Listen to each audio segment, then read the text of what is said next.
All right, it's that time. Time for Fox 10's Talks, sports, the fun stuff. So, yeah, we're going to get loose. I'm going to loosen up the tie.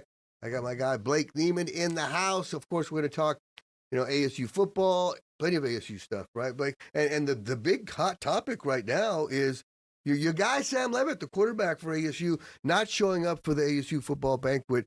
Kind of raised some eyebrows. Yeah, it definitely wasn't a good look for Sam. Don't know the full backstory as to why he didn't show up, but it was reported by Chris Cartman of Sun Devil Source first that Sam Leavitt was not in attendance at the banquet. And in Chris Cartman's report, he said that Kenny Dillingham said at the banquet that he wished Sam Leavitt well and that he would be cowardly not to acknowledge him at the banquet. So I think that raised some eyebrows. There was already a report that surfaced out there about a month and a half ago that Sam Leavitt was doubtful to return to Arizona State. That was a report that was leaked by On3 Sports.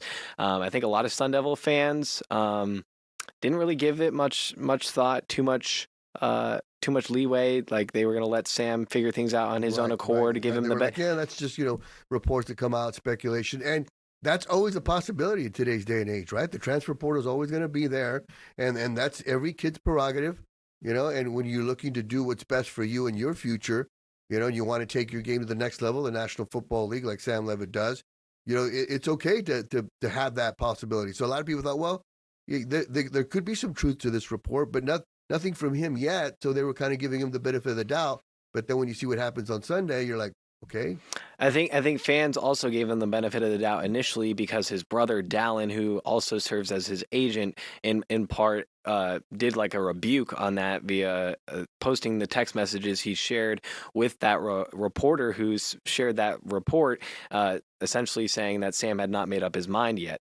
And so then now with Sam not showing up at the banquet, I think that kind of led Sun Devil fans to believe that, okay, there was some truth to this report that Sam was indeed likely going to leave ASU, and then it was broken the next morning that by Anthony Totri of PHNX Sports that Sam Leavitt would be indeed transferring. And Totri said on his podcast that Leavitt and Dillingham had a meeting, and that in that meeting on Sunday afternoon, before the banquet, Sam Leavitt and Kenny Dillingham had a one-on-one meeting, and in that meeting, Sam Leavitt told Kenny Dillingham that he was going to enter the transfer portal.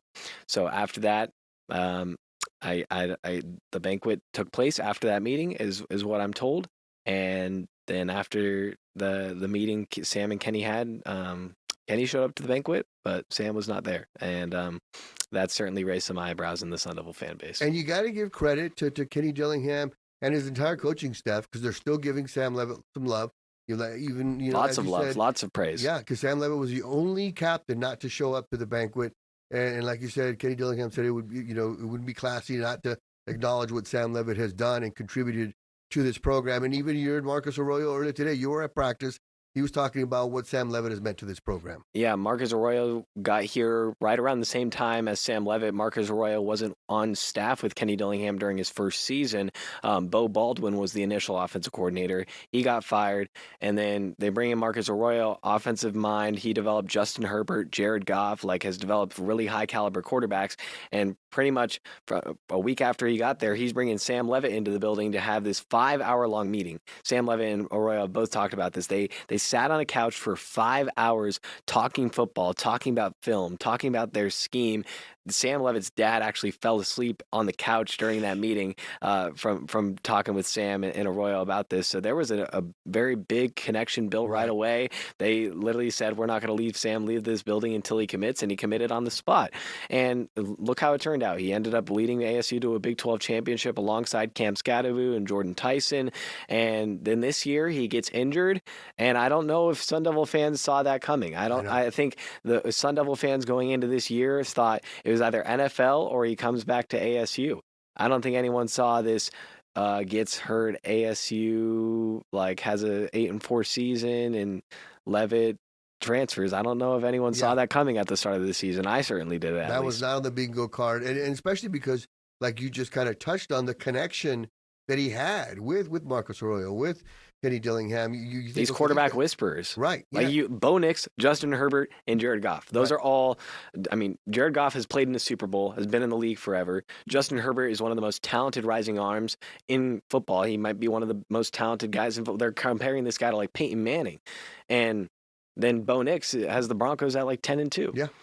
And even when Bo Nix was drafted, I'm like, man, he went later than I expected. I'm like, oh yeah, he was still available. That was a really good draft pick by the Denver Broncos. So now the hot topic, right? The big question is, where is Sam Leavitt going to go? The transfer portal opens up on January 2nd. That's the crazy thing is like there's still a while before the portal actually opens. He's going to have 15. So I'm sure people are already working out stuff. We got people in the chat. You know, we got Sarah Phillips, a big friend of the show. She says she's been waiting for this all day, right? She thinks that Sam Leavitt's going to go to FSU, not LSU. But I think she went to FSU, so that's probably why she's saying wishful thinking. That we got Skib fan in the chat as well. What's up to them? And so what do you look?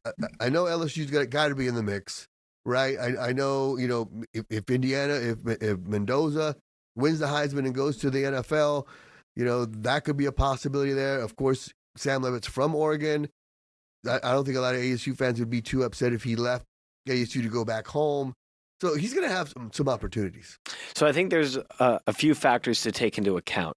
With the Oregon situation, is Dante Moore going to return? Right. Dante Moore has played lights out this year, transferred from UCLA after playing there as a true freshman. There's a bunch of stuff out there right now about comments Troy Aikman made about, contributing NIL to keep Dante Moore there his first year, and Dante Moore ends up transferring. That's a whole other sideways stuff. Whole other show. Yeah, whole nother show. But the point is, he's still young. He's still a sophomore. Well, technically redshirt sophomore, so he could declare for the draft, but he could also come back. So depending on his decision, which we won't know until Oregon's done in the playoff. Right. And Oregon could possibly win the national championship. So that's something to keep an eye on. Also to note with Oregon, Sam's family actually has sold their house in Oregon. They no longer live in Oregon. They live in Utah. So that could be a factor too, that he no longer, his childhood roots are there, but he might not go back there. The other thing is, I think Sam is down to two conferences in my eyes. It's either going to be Big Ten or SEC. In my eyes, if you look at what happened to the ACC this year, like the champion of the conference isn't even the playoff, and that makes sense because they had 5 losses. Right. And Miami snuck its way into the playoff, but I don't like the only ACC school I could see Sam Leavitt going to is Miami. But I don't feel like Miami. I just don't. There's something in my gut that's just telling me like he wouldn't end up at Miami, because I feel like maybe it's not a sideways move from Arizona State. It is a slight level up. Like you've seen what has been able to happen to Cam Ward, but like Miami's not a QB development factory. Right. Like Cam Ward was already developed at Washington State and at Carnett Ward. My alma mater, thank you. Yeah. Go Cardinals. The word. Before. Like Miami has a lot of notable great players. Ed Reed, all these. It's the U. Yeah, it's the U. Michael Irvin. Yeah, for sure. But I don't know if it's a quarterback factory. Whereas, LSU has had Jaden Daniels and Joe Burrow. Right. And you have Lane Kiffin, who developed Jackson Dart, who Sam now sees Jackson Dart playing with his boy Scadaboo and seeing how that's going. So I think LSU is a possibility. I definitely think Indiana is a possibility as well. Just given that Fernando Mendoza, the season he's had, like we were talking about off the air, he came from Cal Berkeley and now is probably going to win the Heisman Trophy. Yeah.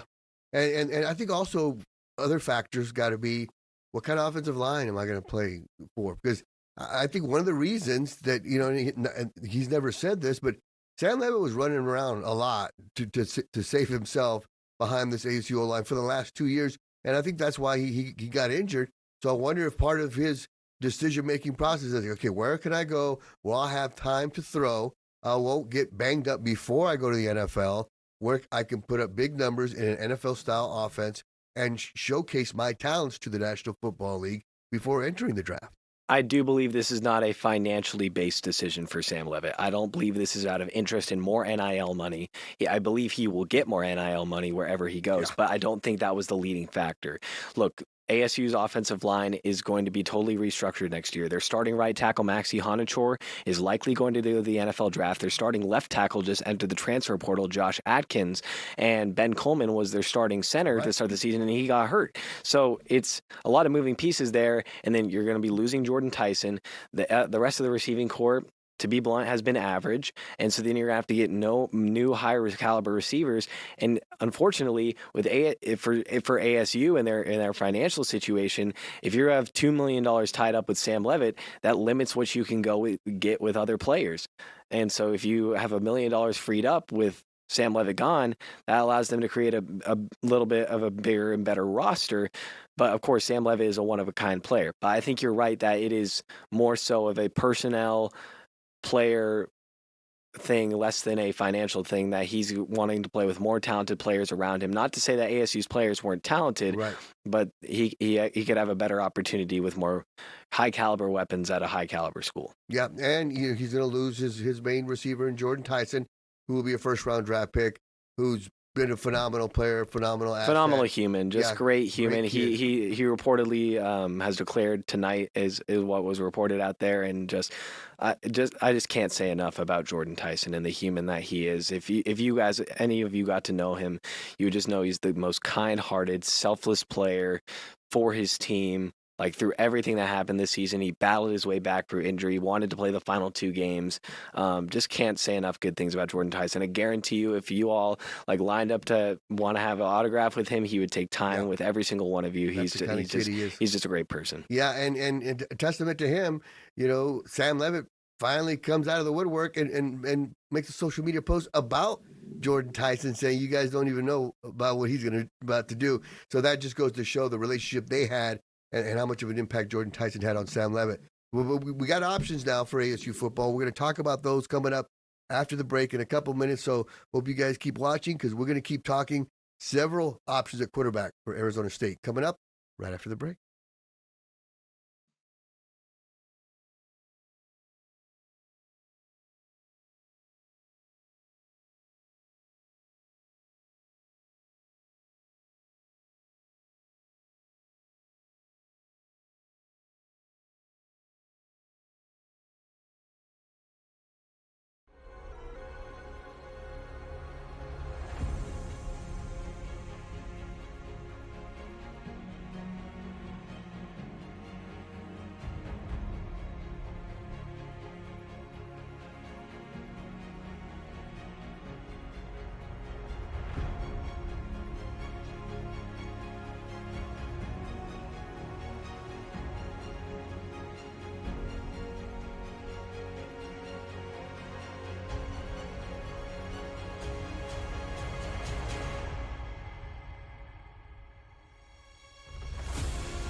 All right, we are back. Fox 10 Talk Sports, the fun stuff. We were talking about ASU, right? It's been a fun ride, right, for ASU, but the last couple of days have not been that much fun for the Sun Devil faithful when you hear about, Sam Leavitt not showing up to the banquet, possibly entering the transfer portal, even though writing is on the wall, like you said, in permanent marker.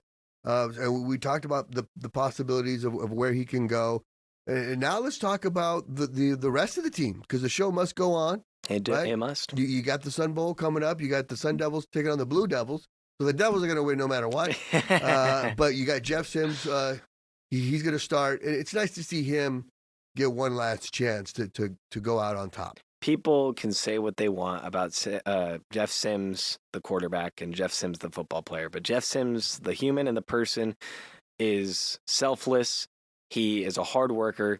Like, he was out there, like, day one of bowl practice, no excuses. And, like, there's so many guys who are not practicing a bowl practice right now, and guys who are not there for various reasons. But for Jeff Sims, after he throws 5 interceptions, commits 5 turnovers, ASU commits 5 turnovers in the game against Arizona, and to come back, get back to work, like, be like, okay, whatever, I'm going to play in the bowl game still. I'm going to go out with my brothers the right way.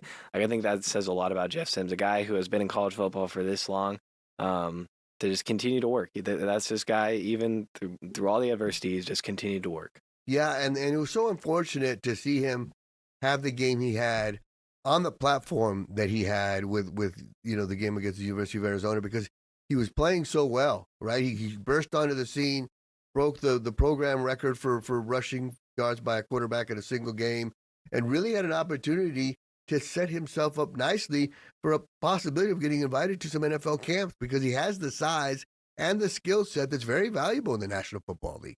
Yeah, it's just, the interceptions and the turnovers have been an issue throughout his career, and that just came back to bite him in the U of A game, and who knows what is going to lie next for him, but I know he's a faith-driven man, and he leans into that heavily. And I know he's just a good person, and he means so much to that football team, more than fans could ever know. Like, his teammates genuinely love him, and they rally around him, and they care about him so much. Like, when Sam was done, like, they didn't miss a beat. Like, they turned to Jeff, and they had full confidence in Jeff, and I think that says a lot about Jeff's character. Another thing that says a lot about him is the fact that he didn't transfer. Correct. He got beat out by Sam Leavitt, because let's not forget, before last year, we didn't know who the starting quarterback was. It was Jaden Rashada, Jeff Sims, and Sam Leavitt. Yeah, and Sam Leavitt beat out, Sims, and Sims said, you know what, I'm going to stick around, and I'm going to see how I can help this program in any way I can.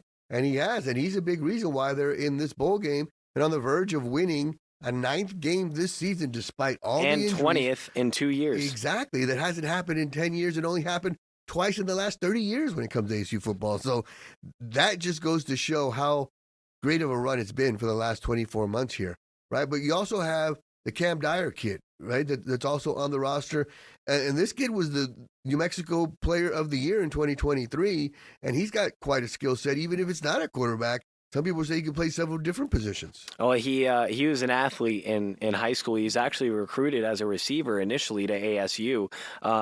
But then he had an ACL surgery. He tore his ACL in the state championship game in New Mexico.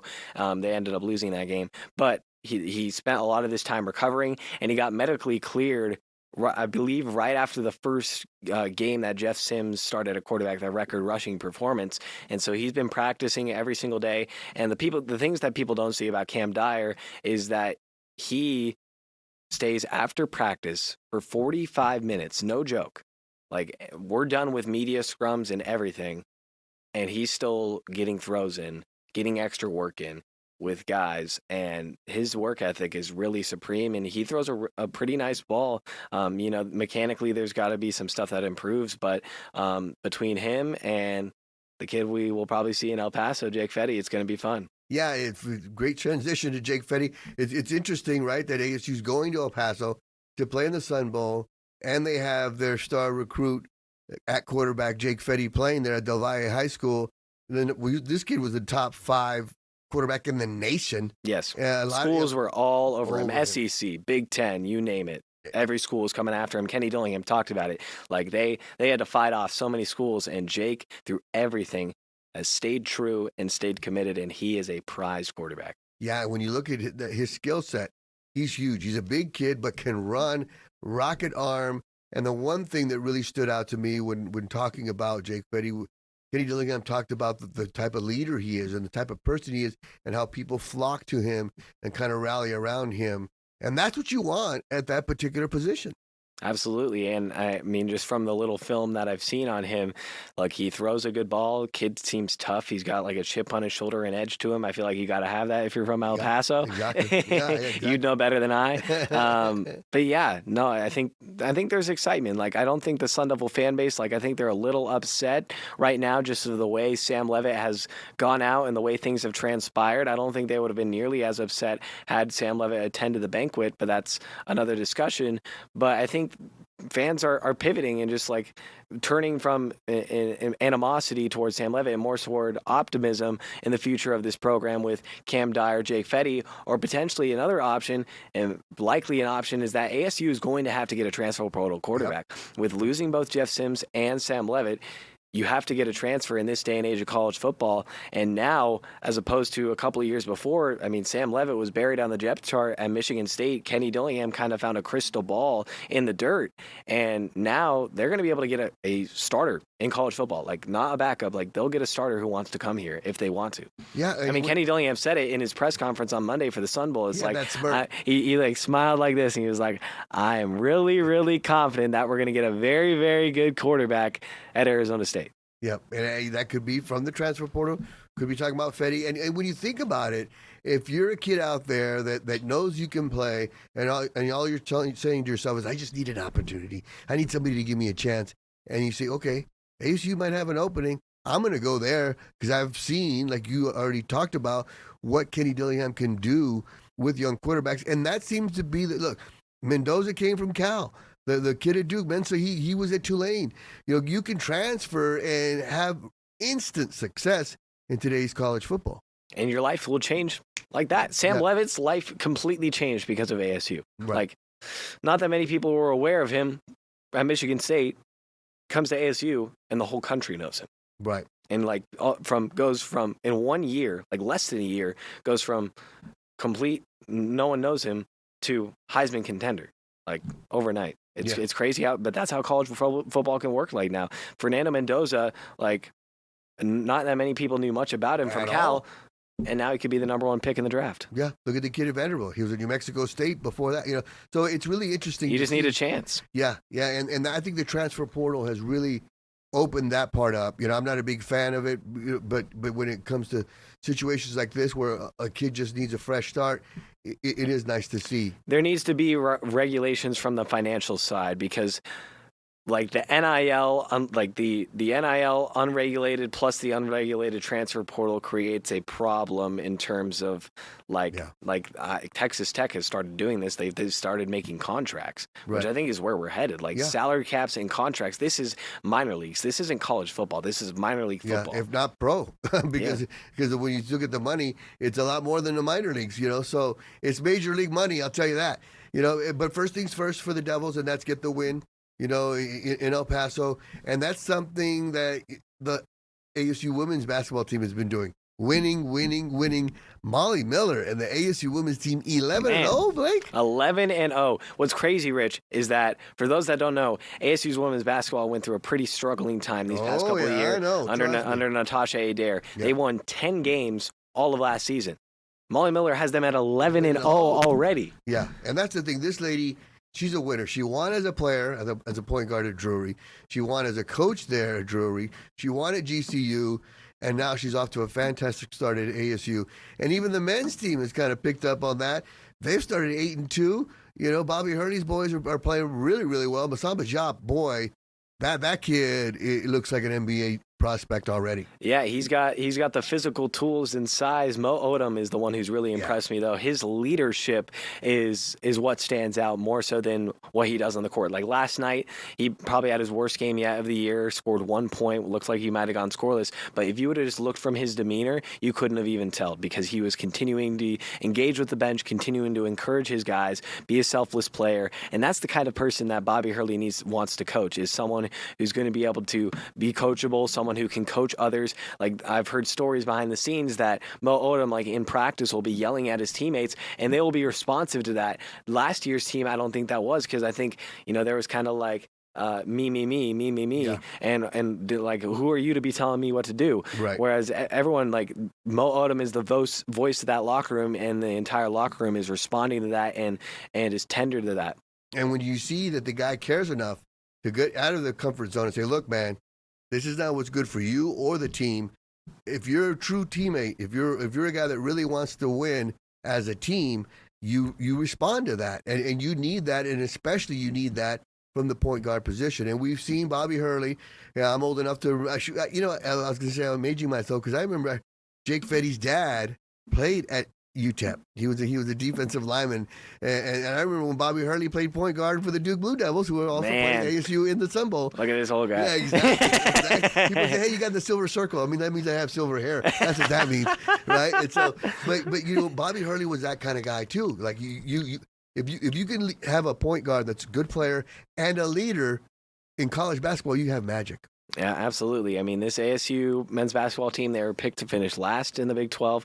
Sound a familiar story to the ASU football team a couple of years ago. Yeah. But look now, I mean, we can't get too ahead of ourselves. The Big 12 is an absolute gauntlet, and ASU has not played a single Big 12 game yet. So we'll see where it goes. Yeah, but I do like the way they're playing. I do like the start.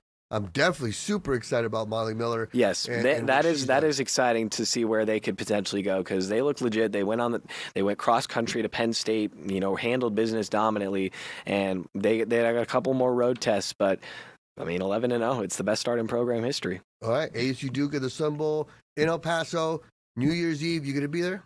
As far as the plan looks like it's going to be there. Good, man. Can't wait to see you there. Can't wait to see all your reports. You're doing a great job. Keep it up. Hope you guys keep watching, because we're going to keep talking. So thanks for watching, and we'll be back next week. Have a good one.